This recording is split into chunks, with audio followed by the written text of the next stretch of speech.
Boa tarde, turma. Nossa aula de hoje, o tema vai ser sobre o totalitarismo na Itália. Alguém sabe me dizer, assim, de cabeça, sem pesquisar, gente, o nome de algum governo totalitarista da Europa? Dos mais famosos?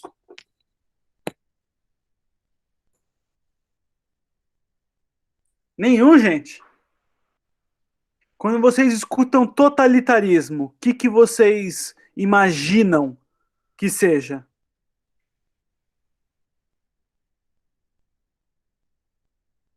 Gente?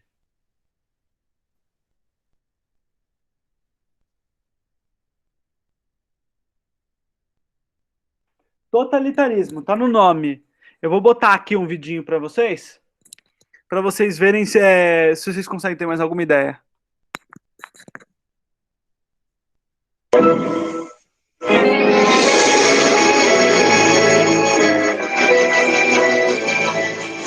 Se eu pudesse criar um método de como usar este poder em milhões ao mesmo tempo. Nossa! Prontinho, cérebro! Ah, legal! Está tão bom quanto o cara do rádio! Rádio, é claro!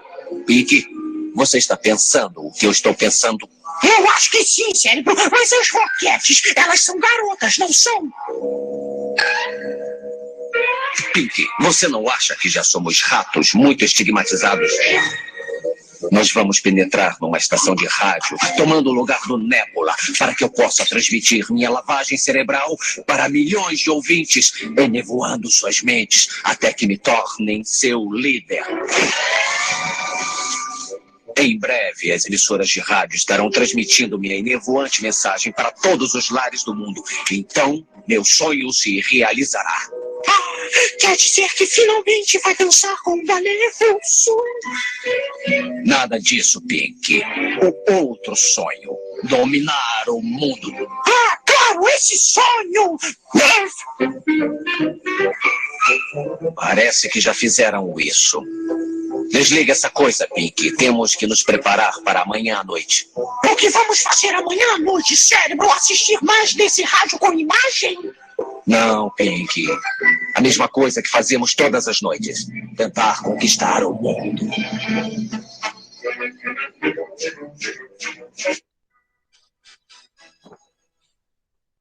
E aí, alguém tem uma ideia agora do que seja, mais ou menos?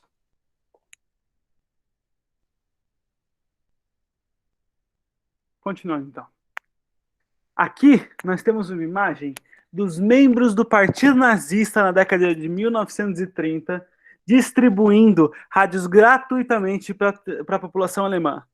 Os mais famosos governos totalitaristas da Europa, né, do mundo, foi o fascismo na Itália e o nazismo na Alemanha. Alguém sabe me dizer por que eles estão dando de graça os rádios aqui na década de 30? Vamos participar, gente. Vocês não começarem a não participar, eu vou para a aula. Para a população escutar sobre a guerra? Não, aí a guerra já acabou. Já? O que teve em 1929 na aula passada? A crise? Isso. Que a Alemanha, ela estava bem financeiramente nesse momento? Não, estava quebrada. Estava quebrada. Só que é o seguinte, o Partido Nazista, eles tinham muita presença no rádio. E o rádio é que nem a internet hoje em dia, naquela época. Não existia televisão e cinema, era uma coisa muito cara. Agora, o aparelho de rádio é uma coisa que você podia ligar na tomada e você escutava tudo, desde novela até pro jornal, entendeu? Então, você, na década de 30, ali as pessoas elas não estavam conseguindo comprar um rádio. Era o sonho de todo mundo ter um rádio em casa, mas você no máximo tinha um rádio por bairro, um rádio por rua, nos lugares mais ricos, entendeu? E todo mundo se juntava para ver pronunciamento muito importante. Mas nesse momento, quando eles estão dando os rádios de graça para as pessoas, eles já estão conseguindo o favor delas por causa disso, né? As pessoas vão gostar mais do partido. E eles conseguem, como eles têm muita presença no rádio, eles conseguem fazer a propaganda deles atingir muito mais pessoas, entendeu? E passivamente, né? As pessoas vão estar escutando rádio e elas vão estar escutando a propaganda nazista. Mas de onde está o contexto? Qual é o contexto do totalitarismo, né? A Europa está destruída. Nós estamos no pós-guerra e apesar deles terem conseguido se reerguer, né, muitos países estarem conseguindo se reerguer, teve a crise de 29 e todo mundo quebrou de novo. Então tá todo mundo em pânico. Com esse pânico e todo mundo crescendo, surge o medo do comunismo, né? Porque muitos países estão adotando o comunismo e países como a Inglaterra e os Estados Unidos, eles têm medo dos comunistas. Vocês podem ver aqui nessas três propagandas, a propaganda preta e branca e a de cima são dos Estados Unidos. A em preto e branco é um soldado, né? O exército americano, está escrito na metralhadora, contra o exército vermelho, né? Vocês conseguem ver lá escrito Red, gigante, na bandeira lá no fundo, né? Que é os Estados Unidos contra o comunismo. E no outro ali, a América sob o comunismo, mostra soldados comunistas matando pessoas, matando cidadãos americanos, né? E a bandeira dos Estados Unidos queimando. E embaixo dessa imagem, você tem o diabo comunista, que é o que como eles chamavam na época, enforcando a justiça britânica. Entendeu? Então é a justiça dos ingleses.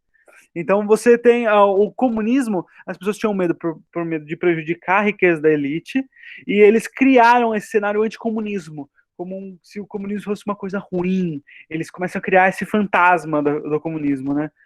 E para resolver isso, os governos tentam formar um Estado forte, que um Estado forte vai conseguir tirar eles da crise e evitar que eles virem comunistas. Mas qual que é a definição de um totalitarismo? O conceito está muito atrelado ao termo, que atinge a sociedade como um todo, algo único, algo total. A política, a economia e a sociedade, eles estão juntos em um objetivo, e esse objetivo é definido pelo Estado, entendeu? E a ausência da participação social. As pessoas já estão tão difundidas no totalitarismo, confiam tanto no governo, que o governo toma decisões sem o povo precisar saber. Então eles fazem e o povo não precisa. Quem precisa saber é o governo, é o partido. O governo totalitário, ele se constrói muito antes dele ser anunciado. Eles fazem propagandas e eles começam a criar problemas para a nação, né? Começam a criar esses fantasmas. E eles tentam convencer a massa, né? E quando você convence a massa, você cria um pensamento de massa. Já falei para vocês em sala de aula, pensamento de massa não é um pensamento inteligente. O pensamento só se torna inteligente quando é um pensamento individual, quando é a pessoa pensando por si. Quando são muitas pessoas pensando, você tem muito furo nesse pensamento. Eles começam a ir em cima do medo das pessoas. Tentar convencer as pessoas em cima do medo. E eles começam a criar uma constante ameaça, falando, olha, se você não tentar... se você não ajudar o partido, o comunismo vai vir e vai destruir a sua família e vai destruir o seu país. Um exemplo que nós temos desse pensamento de massa foi há um tempo atrás, no Rio de Janeiro, quando apareceu um fake news de uma mulher, uma foto de uma mulher, e com a notícia falando que essa mulher ficava andando de carro no Rio de Janeiro, nos bairros mais pobres, e ela sequestrava crianças. E as pessoas começaram a criar grupos de Facebook, grupos de WhatsApp, para tentar encontrar essa mulher. Um dia encontraram ela, essa mulher foi linchada e ela morreu. Mataram ela uma porrada, gente. E depois descobriram que não tinha nada a ver, entendeu? Só depois a família foi descobrir que estava rolando essa fake news, entendeu? E foi um caso muito extremo isso, mostrando como o pensamento de massa, pensamento de medo, faz as pessoas fazerem coisas que normalmente o indivíduo sozinho não faz. Porque o movimento totalitário ele é tão envolvente que o fanatismo se torna uma coisa normal. Os seguidores ficam cegos a isso, entendeu? E não existe opção para eles. Ele cria uma situação onde não existe opção. Eles precisam de um salvador, de um messias, de um herói, uma pessoa que vai tirar eles do fundo do poço. E é o que essas pessoas, nesse momento de crise, estavam querendo. Todos eles estavam querendo um salvador. Cada ser no totalitarismo, desde o alto escalão até a pessoa o trabalhador mais pobre, ele representa uma extensão do poder do líder.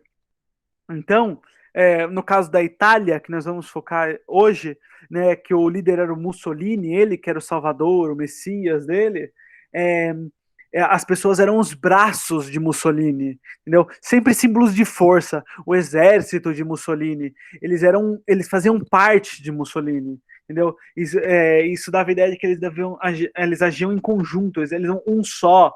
Eles estavam protegendo a nação, eles eram honrados. Mas o que era esse totalitarismo? O que define um totalitarismo? A centralização do poder nas mãos de um salvador da pátria, né? Nesse caso da Itália, o Mussolini, o controle dos meios de comunicação para evitar a circulação de ideias contrárias ao regime, ou seja, tudo que é do fascismo na Itália é bom, tudo que não é do fascismo é ruim. E tudo fala isso, e nada fala o contrário. A utilização dos meios de comunicação em massa, como o rádio, jornal, o cinema e as propagandas nesses veículos, para transmitir a ideia dos líderes e engrandecer as imagens deles e seus feitos. Ou seja, fazer com que o Mussolini, com que o Adolf Hitler fossem heróis, fossem seres superiores, entendeu? Que eles deveriam receber adoração. A perseguição, a prisão e a execução de opositores políticos, e na maior parte dos casos da minoria étnica, no caso do nazismo e do fascismo, eles perseguiram muito os judeus. Vocês podem assistir um filme que chama A Vida é Bela, e ele fala sobre o nazismo, sobre o fascismo na Itália, que é o caso de um judeu, a vida de um judeu nos últimos 5, 10 anos ali dessa década de 30, e ele mostrando, né, que no começo começa a ficar mais difícil os judeus conseguirem trabalho, depois eles não podem entrar em alguns lugares, depois eles começam a ser presos e ser levados aos campos de concentração. Entendeu? Tudo isso porque naquela época, e até hoje mesmo assim, os judeus, por causa da religião deles, né, por causa da religião semita, eles são incentivados a manter uma vida abastada, né, uma vida de estabilidade financeira, de crescimento financeiro. E eles eram donos de grandes empresas, donos de bancos, e as pessoas culpavam eles não estarem ajudando o país a sair da crise, sendo que não tem nada a ver isso. A crise não tinha a ver com o banco, nem com as empresas. Mas eles culpavam eles por não dar mais empregos, por ter juros muito altos no banco, essas coisas. E foi um outro inimigo que foi criado, um inimigo imaginário que foi criado pelo nazismo e pelo fascismo. E a extinção de determinados direitos da população, né, como a liberdade de expressão, a justificativa disso é que é para um bem comum do país ou do povo. Por exemplo, você não pode, como uma pessoa normal, entrar mais na prefeitura. Mas por que você não pode? Ah, porque as pessoas que trabalham lá são muito importantes e elas tomam decisões muito importantes e você não pode atrapalhar elas. Mas você não sabe que decisões que eles estão tomando, você não sabe o que eles estão fazendo lá dentro, entendeu? E normalmente não eram decisões tão importantes assim que não estavam sendo tomadas, né? E também, né, liberdade de expressão. Você não pode falar o que você quer do Mussolini. Você não pode falar contra ele. Por que você não pode isso? Porque se você começar a denegrir ele, você vai abrir espaço para os comunistas começarem uma rebelião no país e destruir tudo que é de bom na Itália, entendeu? Esse era o pensamento das pessoas na época. O totalitarismo na Itália ele era conhecido como fascismo. Vocês podem ver essa foto aí na direita, que é a sede do Partido Nacional Fascista. Eu já tive aí nessa praça, gente, na Itália, numa viagem que eu fiz há um tempo atrás. Essa praça aí, ela fica na frente do Panteão, que é um prédio que eles têm lá, hoje em dia é uma igreja muito famosa em Roma, né? E eles tentaram, hoje em dia, a Itália tenta esquecer do fascismo. Eles tentam esquecer que isso existiu. Tanto que você chega nesse lugar, eles dão. Eles fazem você prestar atenção no Panteão. Não de que o prédio na frente dele foi a sede de um dos partidos mais. De um dos. Como é que fala? De um dos movimentos mais violentos que rolou na Europa, né? E os italianos, na Primeira Guerra Mundial, eles lutaram, eles terminaram lutando em frente com a Tríplice Entente. Mas no começo, eles estavam lutando com a Tríplice Aliança. E agora eles estavam se sentindo injustiçados, porque quando eles dividiram o território da Europa e o território da África, eles receberam uma partezinha muito pequenininha. Porque as pessoas ficavam meio com o pé atrás deles. Porque eles começaram nos caras que eram, entre aspas, considerados malvados, e depois eles mudaram de lado no finalzinho da guerra para os bonzinhos.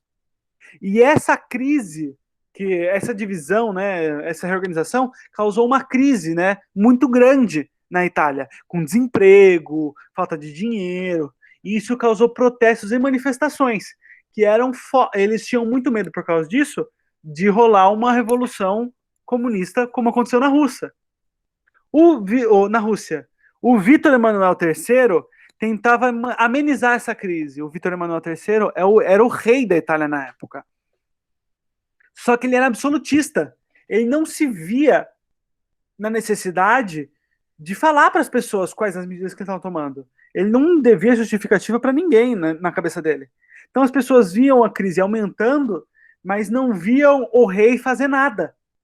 E isso foi deixando eles muito bravos. E apesar, ele estava tentando fazer algumas coisas, mas não estavam dando certo. Nisso é criado o Facchio di Combattimento, o grupo nacionalista de extrema direita, com o líder sendo um herói de guerra da Primeira Guerra Mundial, conhecido como Benito Mussolini. Aqui vocês podem ver a bandeira deles aí, é o Partido Nazionale Fascista, que é o Partido Nacional Fascista. E esse Facchio di Combattimento, eles tinham uma espécie de tropa de choque contra comunistas, que eram os camisetas negras, os camisas negras, né? Que eram homens armados que iam para as manifestações operárias e iam nas casas dos políticos defensores da democracia ou iam atrás de militantes comunistas e perseguiam e matavam esses caras. E por que eles faziam isso? Porque eles achavam que esses lugares eram os centros do comunismo. E os defensores da democracia, eles não queriam isso, eles queriam um totalitarismo, não uma democracia liberal como tinha nos Estados Unidos. Nisso, esse grupo cria o Partido Nacional Fascista, que tinha muita influência e tinha como líder o Benito Mussolini. Até que acontece a Marcha sobre Roma. Você consegue ver os camisas negras aqui na direita, o moço careca na esquerda aqui, ó, deixa eu ver se vocês conseguem ver o mouse. Não conseguem ver o mouse aqui. Esse moço careca na esquerda aqui, sem o bigode, mais fortão aqui, esse é o Mussolini. O que acontece? Os membros do Partido Fascista, com a intenção de forçar o Vítor Emanuel III a nomear o Mussolini o primeiro-ministro, eles marcham para Roma, onde eles ocupam os prédios públicos e estações ferroviárias. Isso faz com que Roma pare de funcionar tudo em Roma, né? E os fascistas conseguem fazer com que o Vítor Emanuel III coloquem o Mussolini como primeiro-ministro, e o Mussolini vai lá e dissolve o parlamento e tira o rei do poder. E agora ele tem um novo título, que é o Duce, que é líder, e ele se torna o chefe supremo da Itália.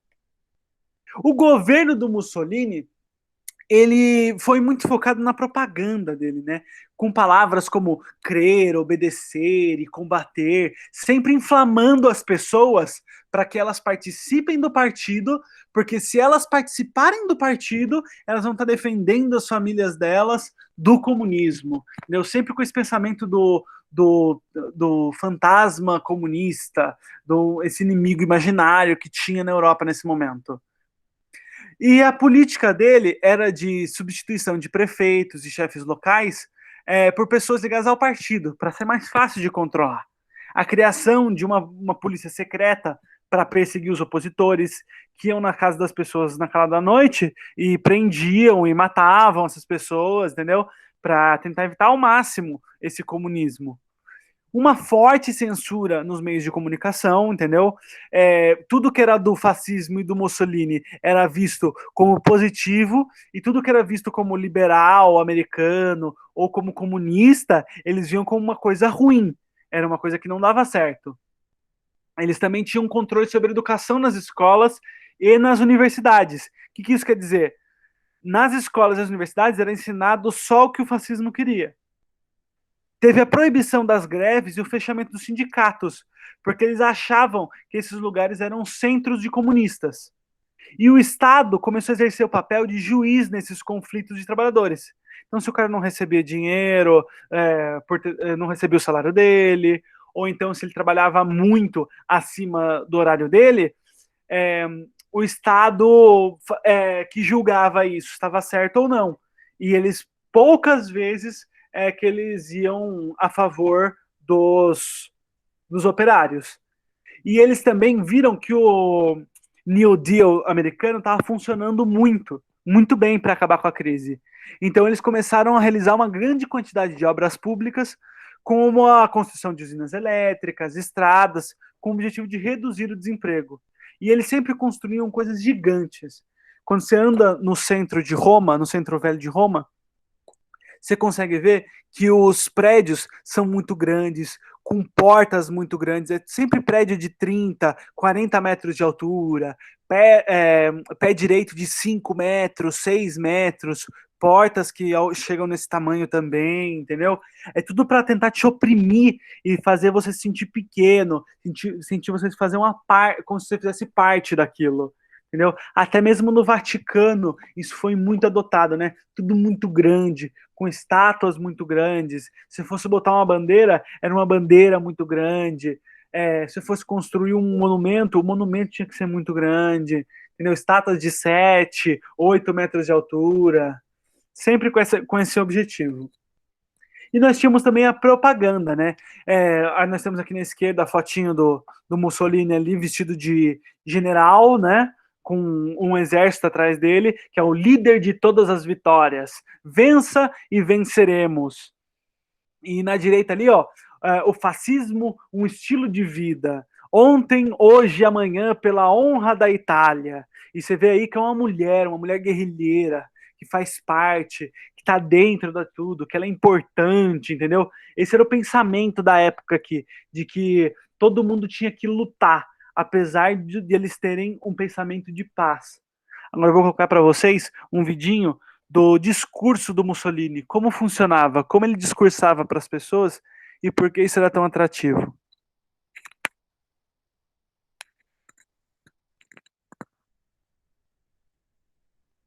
A questa città di frontiera che non ha mai temuto la guerra. Io dichiaro, perché tutti intendano, che l'Italia segue una politica di pace. Percebam que ele não fala alto, Che non può essere ele não dissociata grita, ele fala calmo. E ele começa a falar sobre paz, di quella pace che deve ridare l'equilibrio all'Europa. que eles são um exemplo, que ele é pacífico, Di quella pace che deve scendere nei cuori. que ele fica sempre falando isso, tentando falar para as pessoas, vocês são um povo de paz, nós somos paz, nós queremos paz, não queremos guerra. Mas ele começa a falar palavras de o inimigo, um falso pacifista. Mas se você está em paz, você não tem um inimigo. Por que ele usa a palavra como inimigo? Vocês estão em paz. Essa luta já está ganha, mas que luta? Vocês estão em paz. A vitória é nossa, nós já vencemos. Que vitória? Porque vocês estão em paz, vocês não estão lutando contra ninguém. Quem que é o inimigo de vocês? Vocês não estão em paz? Eles começam a ver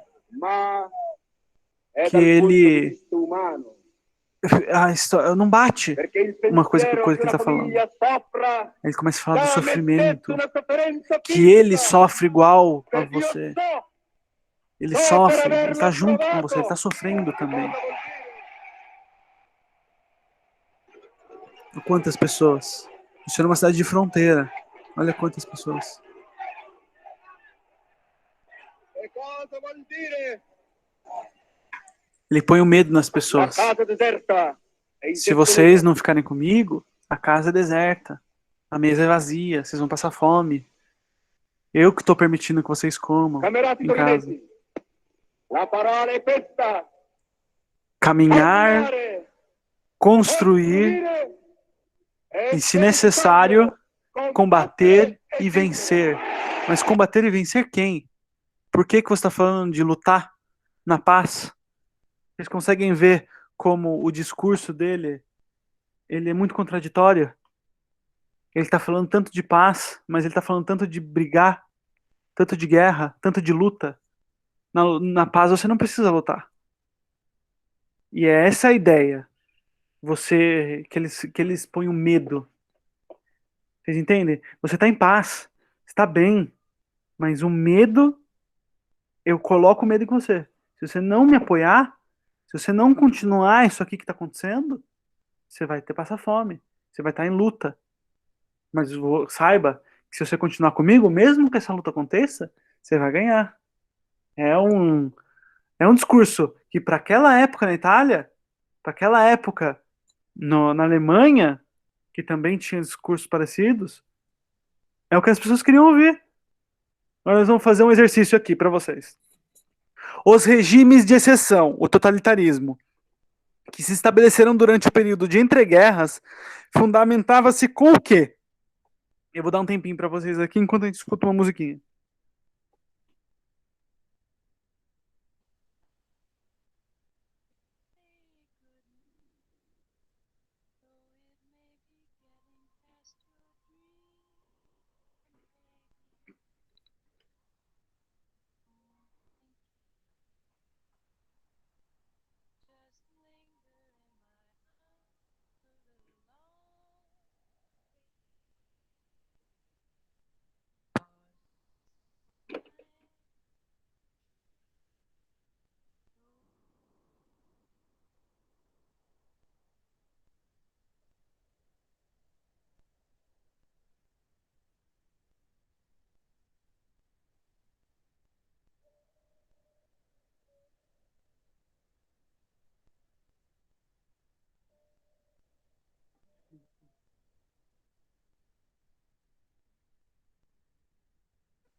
Pronto, gente. Vamos ver lá. O que vocês botaram aí para responder esse exercício? Qual a opção que vocês botaram?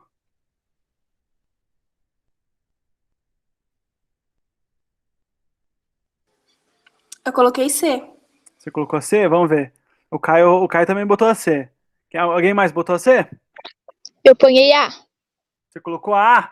Por que você colocou a A? por causa do sistema de partidos. Mas Partidos o, políticos. mas o partido dele já não estava forte? Sei lá. Ele já não estava forte quando... Não era essa a graça?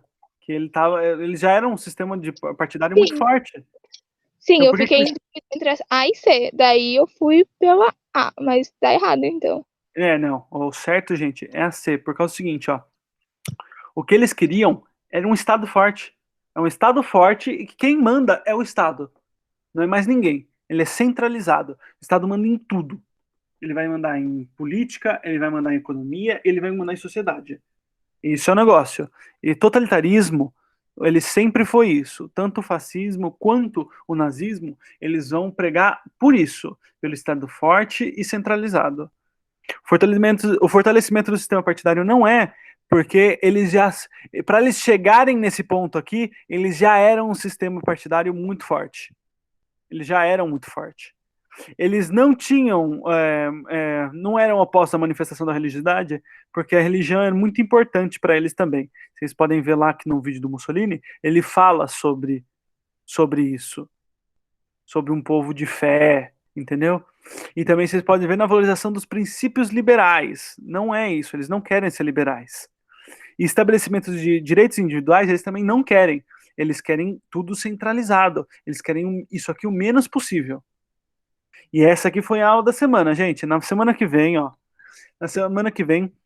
nós estaremos falando sobre o totalitarismo na Alemanha. Daí nós vamos estar falando sobre o nazismo. Depois disso, nós vamos estar fazendo isso. Então, uma boa tarde para vocês, gente. E tchau, tchau, viu? Falou, professor. Tchau, professor. Obrigada. Tchau. Nada. Depois Tchau, tchau. chama pra nós jogar aí. Pode deixar.